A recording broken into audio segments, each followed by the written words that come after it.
This is Bedtime Stories, Grownup Edition, Part 20, Feast or Famine, the finale.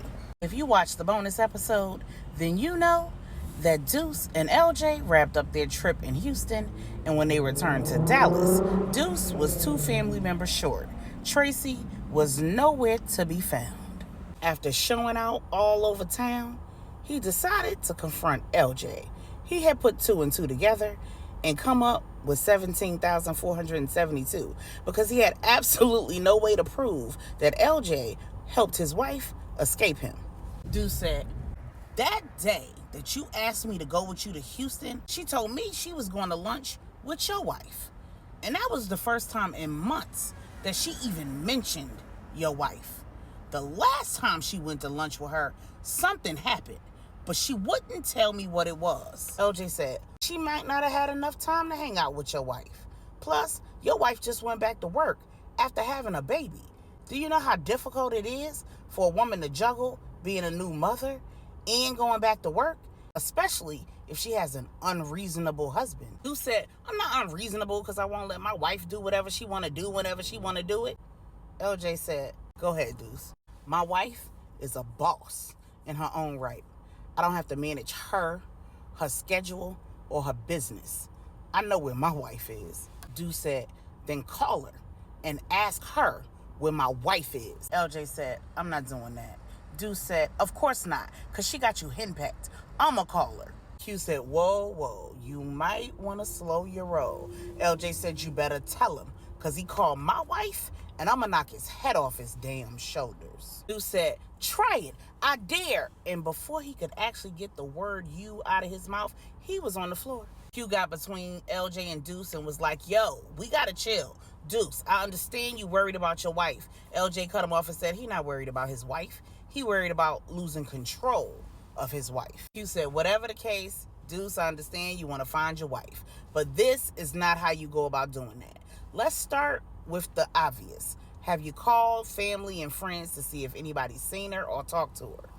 Q took Deuce into the conference room after several hours of calling every person under the sun who could possibly have any idea where Tracy and his son was. He was no closer to finding out where on earth his wife was. He even logged into his bank account, credit cards, and there had been no activity. Eventually, Q agreed to call Brianna and have her come into the office under one condition.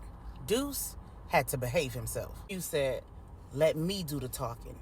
You can catch more bees with honey than vinegar, man." When Brianna came in, she started talking before Q could even ask her a question. Brianna looked Deuce square in the eye and said, "Your wife left you. I don't know where she went. I don't even know when she went. But I can imagine why she went.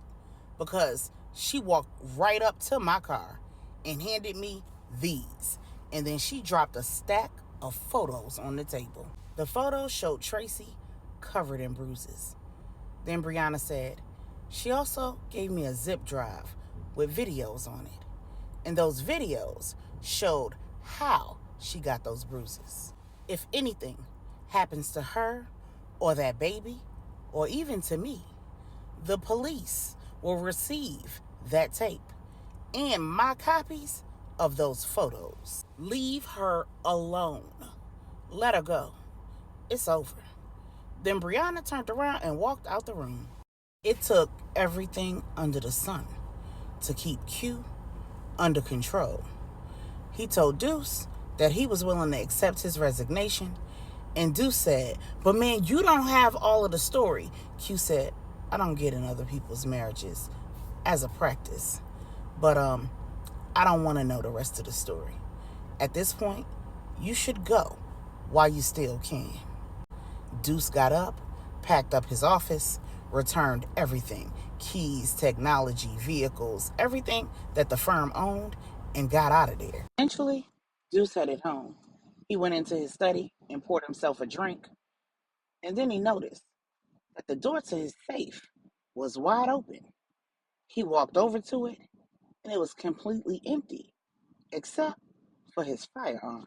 When he looked closer, he could see that somebody used dusting powder to figure out his code so that they could crack the safe. And then behind him, he heard a man's voice. He said, "You messed up, Deuce. You let this situation get out of control. Now, we don't know what Tracy's going to do or what she's going to say." Deuce said, nah, I'm going to get her back. I swear. And she not going to say nothing. She haven't said nothing all of this time. I promise. I'm going to get her back, and I'm going to get all the stuff that's missing from the safe. The man said, "Nah, you're a liability at this point. Now, we can do this the hard way, or we can do it the easy way." The man looked over at the gun in the safe, and so did Deuce.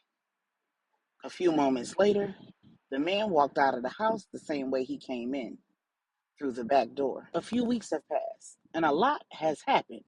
Donovan has broken the news to his family that he has not one but two babies on the way, and the queen mother is none too happy. He's insisting that she needs to meet this other mother of his soon-to-be child, but Donovan's unable to connect with her. She won't take his calls, she won't see him, and she's insisting that both he and Veronica stay the hell away from her. It doesn't even look like she's let her man know that he's not the father of the baby. And Donovan's trying to decide whether he's willing to let another man raise his son. You heard that right? Destiny's expecting a boy. Queen Mother has agreed to give Destiny space until she delivers that baby. But she's put a PI on her to make sure that she doesn't get missing. Meanwhile, Donovan and Veronica are struggling. Veronica's trying to honor the commitment that comes with blonde forgiveness, but she ain't signed up for none of this. And Donovan is more moody than she is, and she's the one that's pregnant. LJ has done everything in his power to delay having the MRI and biopsy that he needs to find out if he has prostate cancer, and Regina is none the wiser. However, she's a wise woman, and she knows that something is going on. Stephanie and Pastor Corey have returned from their honeymoon. She's moved into Pastor Corey's house and left Marcia and Rennie in the condo together, and she's helping Angela put the final touches on the wedding. Surprisingly, Q is highly invested in this wedding. He's told Angela that he saw it all in his dream, in flashes, of course. So there are a few pieces that he wants to ensure are in place to make that dream a reality. Now, Tracy and Trey, Deuce's son, are safe in an undisclosed location, thanks to Regina, Lauren, LJ's big sister, and LJ. But a funeral was held for Deuce. And when Q and LJ and the feds sat down with Tracy, she was adamant that she neither knew what was in the safe nor did she take whatever was in there out of it. LJ suspects that Deuce had evidence associated with the case in that safe, and whoever's running things on the streets is now in possession of it. And everybody's pretty confident that Deuce was nowhere near suicidal, and Tracy leaving the way she did was just not enough to push him over that edge. Unfortunately, the security system was down, so there's no video evidence that the mystery man was ever even there. With Tracy no longer living in Dallas and Veronica almost due to deliver her and Donovan's baby girl, Tracy and Veronica agree to dissolve their business partnership. Veronica's going to focus all of her attention on her design work and her styling. There's only about a month left until Angela and Q's wedding, and Angela and the marriage counselors have pulled off the single conference without a hitch and without Deacon Davis. Q and Angela have furnished the master bedroom and master bathroom. They've got a four-poster California king-size bed, a sex swing, and all of the other amenities that they need to make their bedroom their pleasure palace. Q has hired Donovan to design a closet for Angela that's out of this world. They have his and hers everything in the master bathroom. And Angela even has a little hidden war room between the study and the master bedroom. And there's even a new budding couple in the mix. After Stephanie and Pastor Corey's wedding, Ron contacted Q to have a little conversation. Over lunch, Ron said to Q, "Listen, man, we've known each other for a long time, and I hope that you know what kind of man I am." Q said, "Yeah, man, you always been good people. What's up?" Ron said, "Thank you. Listen, I invited you here because I need to ask you a question, and I hope you receive this the way that I intend.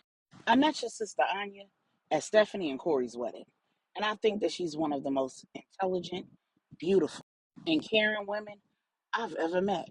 And because you and I have known each other for so long, and I know how fiercely protective you are of the women in your life, and I also have a sister who happens to be deaf, it was important to me that you and I sit down and have a conversation before I approach.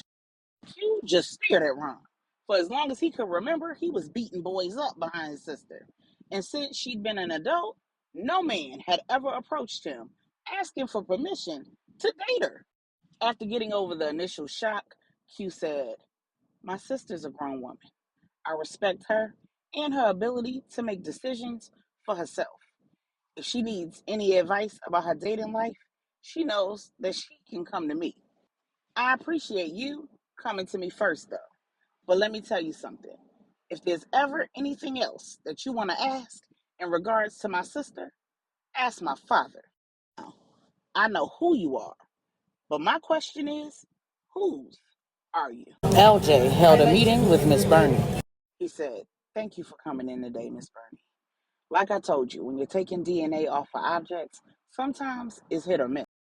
Depending on the object, the quality of the sample can be not so good, resulting in inconsistent or inconclusive results." Ms. Burney said, "I understand, LJ."